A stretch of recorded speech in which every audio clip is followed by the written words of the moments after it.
Quiet on the set. 5 count. 5, 4, 3.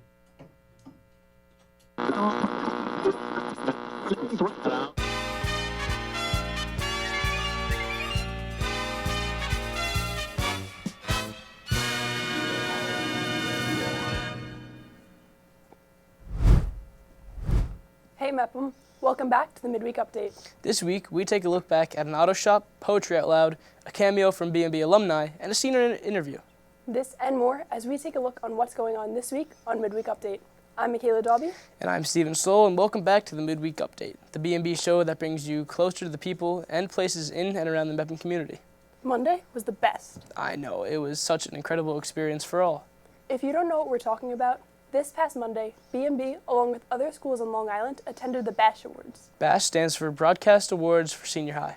Opposed to STN, this competition is only for schools on Long Island. B&B, along with Manhasset, co-hosted this wonderful event at Hofstra University. Everything that day was incredible, from hearing from Newsday to watching our very own Sean McQuillan host.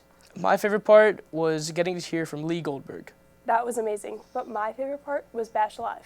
Remember hearing about those kids talking about munchkins? I do remember that, and I just loved being with the B&B all day, and especially meeting other people from those other schools. It was incredible. I feel like I could talk about BASH all day long, but let's instead show what awards were won at the ceremony. Good idea, Stephen. Let's start with our first place winner for Best School News Package, made by senior Ruby Mattis. Even though you've probably seen this package already, we think it's so good it deserves to be shown again. The winning package was about Mepham's Poetry Out Loud event. In case you don't remember what that was, here's a refresher from Ruby Mattis' package. Poetry. It's dreaded by high school students across the globe. Whether it's reading or reciting, no teen wants to go near a piece of poetry. Or so you thought. Ars Poetica by Jose Alvarez.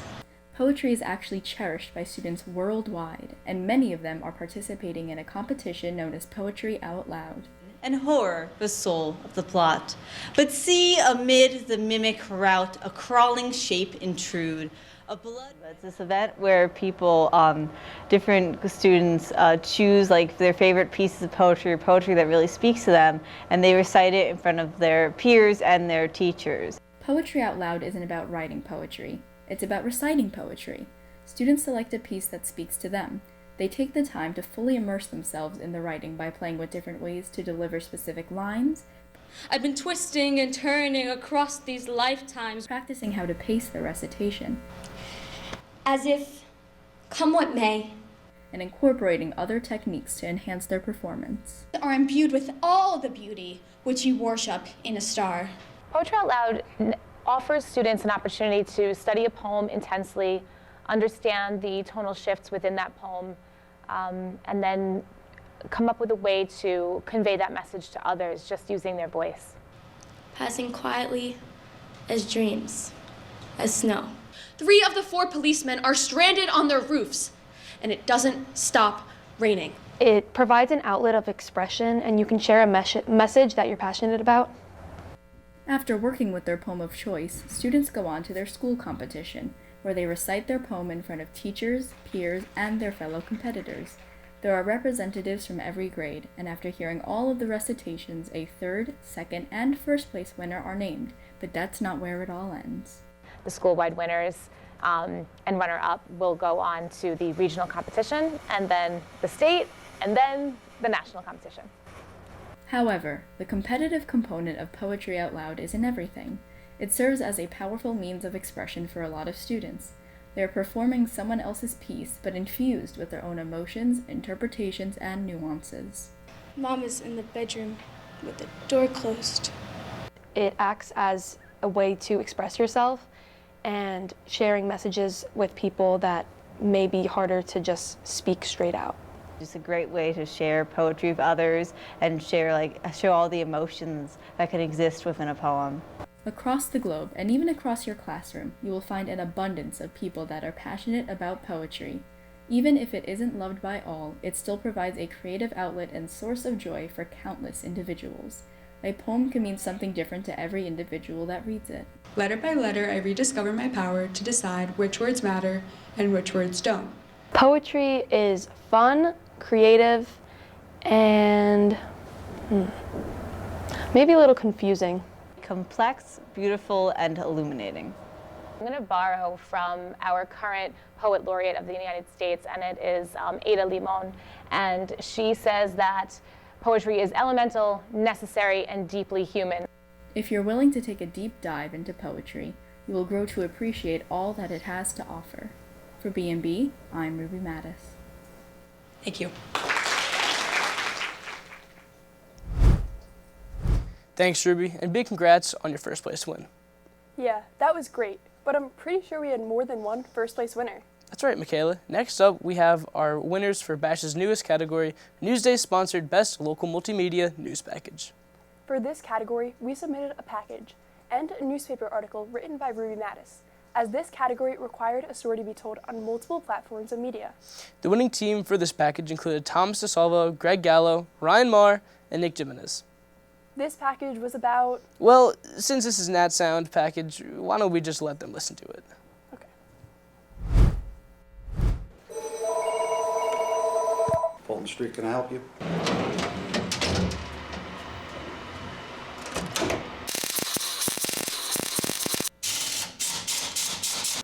Cylinder head is part of a long block or a complete motor. It's what makes its compression to the piston line. Without it, motor does not run. First thing is analysis. Can it be repaired? Can it be fixed? Is it cost effective to fix it, or is it replaceable? Basically, the head would come in, it would be washed, stripped, cleaned, cutting the valves, the seats, mill the head.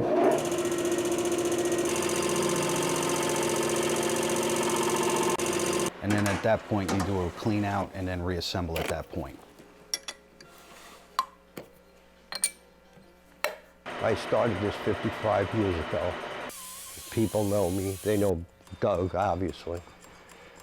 I was a teacher, now I'm the student. That's where it's going. If they weren't fixed here, I hope they go somewhere else and they get fixed versus just getting thrown out. Again, a throwaway society. If the head is not repairable, everything I have goes into a recycle bin. So at least it'll be made into something. They turn to scrap. They'd be recycled, which would be a shame, because a lot of old heads you can't find anymore. Basically, it comes down to not personality, it actually comes down to the quality of the work. A lot of it has to do with pricing to a point. Guys know what they're going to get, so they're willing to pay for it versus the internet. Definitely the most reliable place out here in Farmingdale. And comparing to other shops, I just don't think that they have the equipment to get the job done. You know, without me, you got nothing. You know, no ambulances, no fire trucks, no police cars, no everyday mom and dad cars getting you kids back and forth to school. You know, so to me, that's its own reward. Thanks, guys. Pretty interesting to hear about a not-so-recognized part of our community. Yeah, and congratulations to all our winners at Bash this year. This week, we have a special package from Mepham graduate and B&B alumni, Sean Petraitis. Although we never got to meet him, he held many special roles in this program. As a famous alumni, his job is never done. He is now back to help out our seniors when decorating their college dorm room.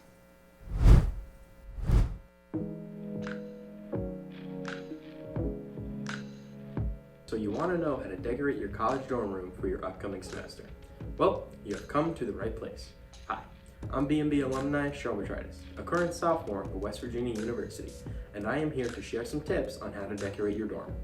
Many may know I am the proud owner of what's called the resting room at home, where every picture and frame is placed in perfect detail.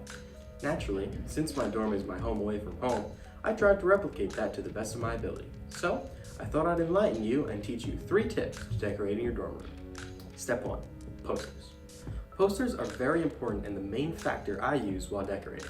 Looking for posters can be fun, but sometimes a very difficult task. For example, sometimes you want a specific picture on a poster, but can't find it anywhere online. That's why I recommend using CVS Photo, Walgreens Photo, or Walmart Photo to print out whatever picture you want at a third of the price online. Simply go to cvs.com, upload whatever photo you want, and choose a size. Something I did when decorating was I printed a bunch of 4x6 photos. For example, these Motley Crue prints would have cost me $50 a poster. I paid 12 cents. They look great and take up a tiny amount of space. You can print out movies, TV shows, sports, and pictures of your friends. You could also print out enlarged photos for, again, half the price. These photos were not available anywhere online, but since I used these photos, I was able to hang them up in my room. Your dorm will look great with many small or big prints. Step 2, flags. Flags are another great way to take up a lot of space and decorate your dorm. They are cheap and very easy to print using numerous websites. Now, there is one rule I have with flags. Avoid these flags at all costs. You are a college freshman. Now I'm not telling you what to do, but do not put these flags in your dorm rooms. Flags should be something you like, such as musicians, any movie, TV show, or sports. They can also be a great conversation starter. Hey, is that Seth Ron? Yeah, you watch wrestling? Dude, all the time. Dude, Raw's on tonight. We should watch it. Well, I'll see you there. Did we just become best friends? I think so. Wonder if those two guys are still friends. Step 3, materials. You need the right materials to hang up your new posters and flags. I recommend using blue sticky tack. It works great and is just what you need to hang up your posters. Now, don't apply too much because you don't want to rip the paint off your walls, because your school will most likely charge you for that damage. For the flags, try and find a pack of command hooks. I recommend going with the strong version. Try not to cheap out on these. Try to avoid scotch tape and thumbtacks. They will just damage your walls and could also damage your posters. If treated right, you can have these posters throughout your entire college experience. Now, those are all the tips I have to decorate your dorm room. Remember, decorate the dorm any way you want. It's going to be your home away from home for months at a time. Be sure to be creative and be unique as possible when decorating your dorm room. Good luck to everyone starting college in the coming months. Thanks, Sean. I heard you were a fan of wrestling, but I never knew you were that big of a fan. Yeah, I'll make sure to watch this again in 2 years so I can remember how to decorate my college dorm. Well, Stephen, that's a very long time. But something that's not a long time from now is the end of the spring sports season. Here's Matt Natof making his debut on Midweek Update with your Midweek Update in Mepham Sports. Thanks, guys. This may be my first time doing sports, but hopefully it won't be the last. Anyways, let's get right into it. First of all, Mepham Sports are coming to a close for the school year. We are now into the final playoff season of the year, and Mepham is hoping to go out with a bang. Now, on to the diamond, where the baseball team will look to continue their historic season, finishing in second place in Conference A1 with a 14-2-1 record. The boys are looking to continue their success in the playoffs after beating a strong Cary team 5-1 Monday and to Clark yesterday. The softball team finished their regular season live on B&B last week with a record of 4-14, and by virtue of being in Nassau's top conference, will make the playoffs. In addition, the girls' track team placed second at divisions after a 4x100 win, and the boys placed third after Chris Norris won the 200-meter and led the team in points. Moving inside, where the girls' badminton team played their first playoff game yesterday against Port Washington and will play their second playoff game tomorrow. Be sure to be there to support the girls. The girls' flag football team played their last game versus Hempstead and are now off to the playoffs. Speaking of playoffs, both lacrosse teams' regular seasons have concluded and they both await their first-round opponents. Good luck to all the athletes in playoffs. Now back to you guys in the studio. Thanks, Natof. And while we're on the topic of the track team, why don't we bring this week's senior interview with Mepham track star Manno. Welcome to the show, Manno. Thanks, Makayla. It is an honor to be here. I'll try not to talk too long because I know you said your legs are hurting. I couldn't relate. Well, we're so happy that you could take the time to come on the show and reflect on your time on B&B with us. It's honestly just an honor to be here. I love being on Midweek Update any chance I can get. So, Manno, what have these past 4 years in B&B been like for you? Well, I mean, they've been nothing short of a dream. I mean, I came to B&B when B&B Sports was really in its infancy, and it was really just Rocco Law doing all the work, and he was interviewing coaches before the games, and that was the extent of his notes. The graphics were something that he made with just a rectangle tool on Photoshop and a couple of text boxes using Times New Roman. And the growth that we have demonstrated in the past 4 years is honestly exponential, and I feel so proud and so honored to say that I'm a large reason of why it is. It's just working with everyone, working with guys from Tom Morrow to even my brother in California has just been a dream. Oh, definitely, Manno, and I know you've accomplished many amazing things, but what are some of the biggest things that you've accomplished during your time in the program? Well, I mean, as far as like feasible accolades go that you can put on a resume, I've won 2 Bash awards. I've won 4 B&B awards, two last year and 2 the year prior, mostly for graphics, but that's neither here nor there. And I've also placed second nationally in the STN Fall National Challenge for Sports Highlights, and I'm hoping to do the same in the spring. But I feel like the biggest accomplishment in B&B for me, it's not an award, it's not a Bash award, it's not an STN award. It's just the people that I've managed to impact along the way. I mean, some of my favorite shoots of the year are the ones that people dread. The Sprig Gardeners, the robotic shoots where I get to pretty much draft a full team of graphic artists and teach them the ways of graphics and just teach them everything, how to make a lower third, to taking over Makayla's graphics class to teach them those logo edits from robotics last year that oh my God, I do not want to ever have to do again. But just teaching people the ways and just being a mentor and just saying that I have been a mentor to so many people in this program is the biggest accomplishment that I feel like I've had. So, Manno, since you're also part of the Mepham track team, what is some advice you'd like to give to new students looking to juggle multiple programs at once? Well, I feel like since I'm part of the track team, our practice time matches up really well. I get 45 minutes every day to just come here after school at 2:15 to 3 until I have to go to practice, and it just really works out really well. But I know not everybody is in that same boat. A lot of people have clubs that are big commitments that show up right after school, say drama. But I wholeheartedly believe that no matter what you do, B&B has an option for you. Whether it's taking your work at home and editing, or if that doesn't work, carving out time during your off periods. It sometimes gets stressful, but honestly, the work that you produce and the experiences that you have, if you come here, you put the time in, and you just get the hours, the results will come and the experiences will come. I mean, the people who went to California were all people who, like Makayla, for example, you are a 3-sport varsity athlete and probably the best basketball player that I personally know. So, and I know my brother's in the control room getting really upset about that, especially because he beat you one-on-one, but that's neither here nor there. Just the people, if you come here, you show up, you put the time in, it will all work out for you. Thanks, Manno, and thanks for the little shout out there. Anytime. But what will you miss most about B&B after this year? I feel like I'm mentioning it so often, but I feel like just the people. Every single person in this studio holds a special place in my heart.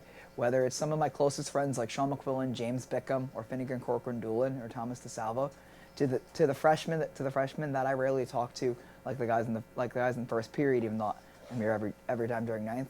Everyone in this program holds a special place in my heart, and I feel like everyone in the BM family is real. The BM family is ever growing, and I feel like just as more freshman classes come in, it's just more people to be integrated into the BM family, and that's what I'm going to miss most about being here at BMB. Well, thank you so much for coming on the show, Manno. Thank you so much for having me. It's a great time. I truly am going to miss seeing him here and for the rest of the year, for the seniors next year. Me too. It's so sad to see everyone leave, and I was going to say that we should limit Manno to a minute, but I don't think I could say that after his words because he's such an amazing person, and we're going to miss him so much. And that's it for this week's episode of the Midweek Update. We'll be back next week with all new stories from around the BMCHSD to bring you inside the parts of the community that we don't always get to see. Until then, I'm Stephen Soel. And I'm Makayla Daube, and we'll see you all next midweek.